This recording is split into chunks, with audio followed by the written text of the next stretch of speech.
and short-time working. You are laid off if you are off work for at least one working day in this situation. Short-time working is when your hours are cut.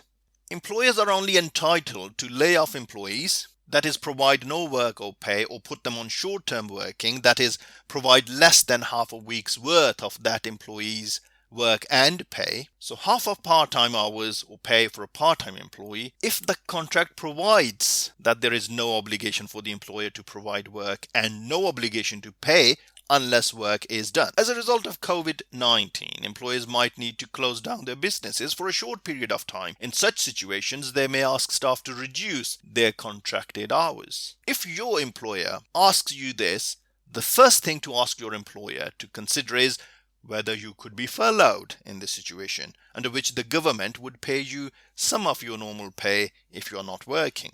If your employer does still intend to reduce your hours by laying you off or making you work short time, and to also reduce or withhold your pay, unless there is a clause in your contract of employment which allows your employer to do this, your employer will be acting unlawfully in breach of contract if they do not pay you your full normal pay. Employees who are laid off and are not entitled to their usual pay might be entitled to a statutory guarantee payment of up to £30 a day from their employer.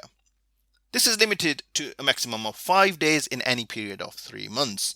On days when a guarantee payment is not payable, employees might be able to claim job seekers allowance. However, there is no limit for how long you can be laid off or put on short-time working. You may be able to apply for redundancy and claim redundancy pay if you are laid off for 4 weeks in a row or for 6 weeks in a 13-week period. Related unfair dismissal claim. For employees who do not have this type of contract and or who do not agree to a change to their employment contract to allow this, it would be a constructive dismissal to lay them off or put them on short-time work. Let's look at alternative cost-saving measures for employers in our next video.